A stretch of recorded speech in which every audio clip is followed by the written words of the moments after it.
Hey guys, Philosopher here, and today we're talking about who should be the biggest member of each team. One question I get all the time is which of the members on a team should you build up the most? A lot of you have seen on my stream, for example, I'll have certain teams, not these, but if you go down, let's say, for example, to a team like Skeletary or a team like X-Men, I'll have one member who's super big, the other one's not as much. The reason I do that is because certain teams operate much more effectively when they have one member who is large. So, for example, on XForce, you really want to have Negasonic and X-23 large. If you don't, the team won't operate as well. And sometimes newer players will, build up their Deadpool to be very large, thinking, hey, he's the highest damage. Then it'll help against mercs, but it really ends up hampering the overall effectiveness of the team. It can't scale up very well because you have to keep your X-23 Negasonic small in order to keep your Deadpool as the highest damage. It just doesn't work out very well. Similarly, here with X-Men, you need a large bishop as striker to get killing blows so that you get 250 turn meter each time. People who suggest you shouldn't do it that way, shouldn't set it up that way, just haven't played, I don't think, played the team very much or haven't made it large enough of a team. This is the right way to build X-Men, but that obviously can be a difficult thing to do. So what I'm going to do is walk through each team, explain to you who you should have large on that team, and then we can talk about, is that star dependent? In other words, is there a star level for that key character in which you shouldn't even be building that team? All right, so let's go right from the top here. Black Order is a team where, as long as you have the full team unlocked, in other words, as long as you have Maw, then you should be building the team to some level. And the way I would value it is build it up at to the level of which you would build up a top war offense team. If you're at a stage in the game where you are an arena in your arena, Black Order is still sort of dominant, or at the where you're at in arena, that's a very good, viable arena team, then you might consider investing more. But on this team, the two biggest members should be Thanos and then Cole. All right, the rest of the members are there more or less to feed gems the Thanos. Do they provide additional things? Sure. Is there value in having Corvus and Proxima, larger? Yeah, there's nothing wrong with that. But in terms of what is important to build up large, you want your Thanos to be as large as possible. A huge Thanos can carry a much weaker team, and he's the one doing most of the damage, and doing a lot of the other stuff too. Cull, having him large just keeps your entire team up. So that's what you want to do for Black Order. If you're building this team from scratch, you don't want to overbuild your Maw, Proxima, and Corvus. Symbiotes are a different category. I think symbiotes are a team that doesn't need one member super large like some of these other teams. They could do well with an even investment. And in fact, I know a lot of you have smaller symbiote Spider-Man because you weren't here for the milestone events back when, and getting him out of the milestone orbs is a real pain, very rare drop. So if you're in that camp where you have a small symbiote Spider-Man, that's fine. But if you do have the stars on him, I would make him the biggest. He is the most important member. He is just a huge damager on the team, does so much for the team. The other characters that I would try to be on my, be looking out to build larger are Anti-Venom and Scream. Anti-Venom because that's the one character that can't go down. If Anti-Venom dies, then that's a problem. Everyone else can be rezzed by Anti-Venom, but you need him up to do that. Scream you want large because she can be squishy if she's not large, and her damage is very high. On X Factor, you want Longshot to be large, period. The rest of the characters can be much smaller. Shatterstar you just want to keep alive. I mean, his size really just affects the size of the shield that you get, the barrier. Multiple Man, it's just all about just him not dying. As long as he's alive and spitting out dupes, you're fine. Polaris is just about hitting her debuff. So whereas Longshot's the main damager, he's the most important member to keep up with his passive and so on. For Heroes for Hire, you want Colleen to be the biggest by far. She is the main and only real big damage dealer on the team. Uh, and by the way, these are my Blitz squads, so just ignore the fifth member. That's just there for Blitz purposes. But on this team, Luke Cage is there to take some hits. He heals and cleanses. She puts on debuffs. Colleen damages. She's the one you want big. On Shadowland, it's going to be White Tiger and then Night Nurse. So White Tiger, you need to use White Tiger to get killing blows and to do the damage. She's the one who's going to be doing most of the killing. Night Nurse, you also want large because keeping her alive is going to keep the rest of the team alive. It's going to increase the size of her heals. It's going to make it so that she's alive to heal and cleanse and so forth. And then as for Skeletary, you're going to want to have Punisher huge. If you have a huge Punisher, he can delete somebody on turn 1 with his ult because it's going to be a triple tap. He's going to use the ult, then he's going to get a second attack from the if you have the T4 on the ult, and then he'll get a third attack because he's a striker. That's really how this team benefits the most, is if you have him deleting somebody right away. The next character I would make big would probably be Red Guardian just to make sure the team's up, but you don't really need him huge. He's so durable that, if you have him a G14, if you have him a G13 with a high level, character level, that should be good. But, you definitely want him to take some hits as well. So for Supernatural, this is a power creep team. Obviously, leave Silver Surfer off to the side here for a minute.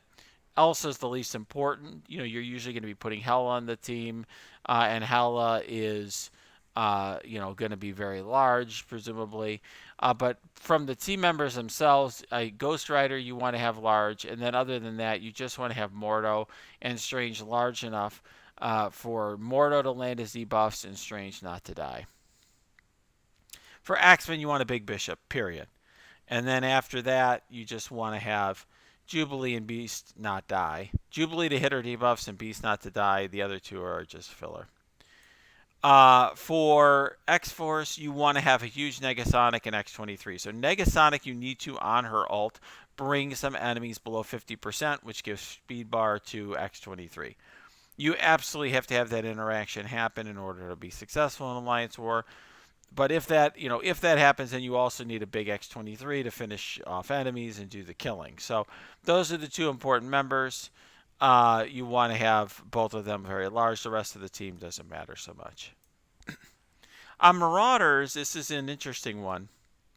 I think everyone's, who's built up Marauders has a bigger M on Sinister, but Strife is actually really important. On war defense, usually how strong the team is depends just merely on the size of the Strife. These two aren't as important, but I would say Emma would be the next most important to have large for the team. Sinister is fine as well, but I think Strife is the most important for war defense purposes.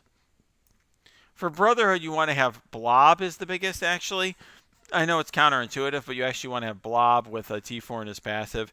The biggest, as long as Magneto lands his debuffs and Pyro lands his debuffs, you're fine there. You also need Toad to be able to clear buffs and do whatever he's going to do. As long as they have enough focus to get things, either the debuffs or the buffs to land, or the debuffs to land or the buff clearing to land, then you're fine with those other characters. But Blob is the one who does most of the damage and most of the work for the team.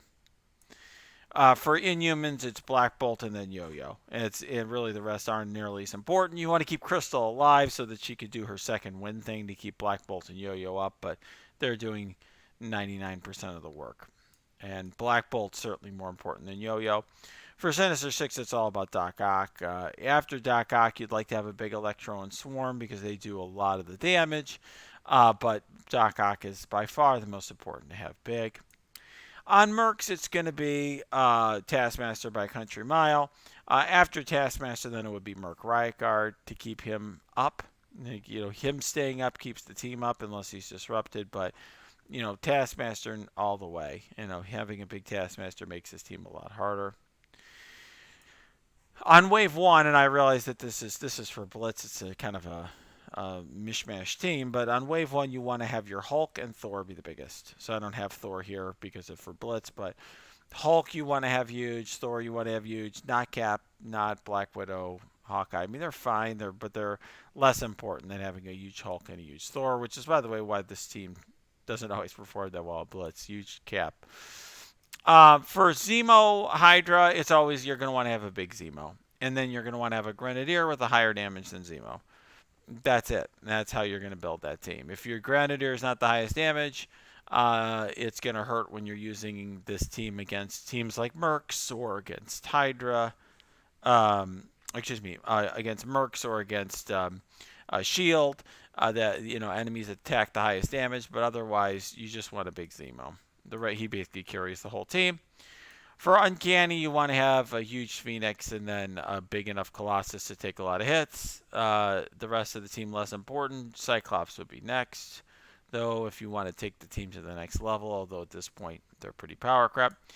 Shield is a team I wouldn't recommend building at all. I built up Kestrel, because she's amazing, and I built up Fury because I use him on Doom Raid. The rest of the team is not important. I wouldn't even bother building, no matter what level you're at. Maybe if you're on a Greek node where you need it for Gamma or something, you really need it, maybe, but I wouldn't build the team for the purposes of building the team. For Fantastic Four, you actually want She-Hulk to be the biggest. And you want her to really be bigger than your Invisible Woman. I know a lot of people don't have that, but that's how the team works best. Invisible Woman has the most value elsewhere. The least important member is usually Human Torch because he just dies so quickly. For Pym, you want to have Ghost be the largest member, period. After that, I would say Stature and Yellow Jacket are the two most important members. The least important member by far, the first one you would drop if you're hybridizing the team, would be Wasp. For Asgardians, you really want a big Hela and Thor, but this is a team I don't recommend building beyond what you need to unlock Black Bolt, which is becoming easier and easier nowadays, which is a good thing for new players. I will say that, Hela is fantastic in a lot of game modes, so there's a lot of reason to build her. Thor is now better on Wave 1 anyway. For Technerva, I would not build Guardians at all. Just wait until there's a rework. In Minerva, you only build up for Dark Dimension purposes. And then AIM, I really don't think you should be building now either, unless you just need to get past certain campaign nodes, in which case just build them to the level at which they need to be. For Power Armor, the biggest members should be War Machine and Falcon. The rest of the members are just not that important. You just want Rescue to stay alive. You want Ironheart to land her debuffs. That's really it. Iron Man's a character that's often dropped. For Hydra minions, if you're using some of the minions in a hybrid team in War, then just build up those particular minions to the level you need them to be, but otherwise wouldn't invest much in it. I would invest in Red Skull just to keep him alive alongside Zemo, if you're using him in more offense. As a defense team, they've really fallen off. Young Avengers is another team I wouldn't invest much in at all. And then same thing with Kree and all the other teams. All right, that gives us, I think, a good sense of what should be big in each team. So this is a video I've gotten a lot of requests for, so I'm putting this out there basically to just help you with your team building. It is definitely important not to build a team in a lopsided way where you have a filler character on the team be super large. It can make it not only hard for the team to perform well in Blitz, but it can make it that in Alliance War or elsewhere where you're using the team, it just doesn't perform up to snuff. I often get people asking me, well, what level should the team be? 300K, 400K to complete certain content? And really, the answer to that question depends on how the team is built. If you've got a huge Daredevil on your X-Force but a small X-23, it's going to perform a lot worse than an X-Force that's got a huge X-23 and a small Daredevil. Similarly with Axemen and Bishop. If you've got a 2-star Bishop, your Axemen's not going to do nearly as well as if you have a huge Bishop and, your Iceman and Kitty are very small. So, building your team the right way is going to allow you to get the most out of the resources that you put in. And ultimately, that's more efficient and helps you get further along in the game. Alright guys, if you like this video, smash that like button, subscribe to this channel, check out our Discord, that's below, lots of great team building discussions there, and also check out our Twitch stream, that's linked below as well.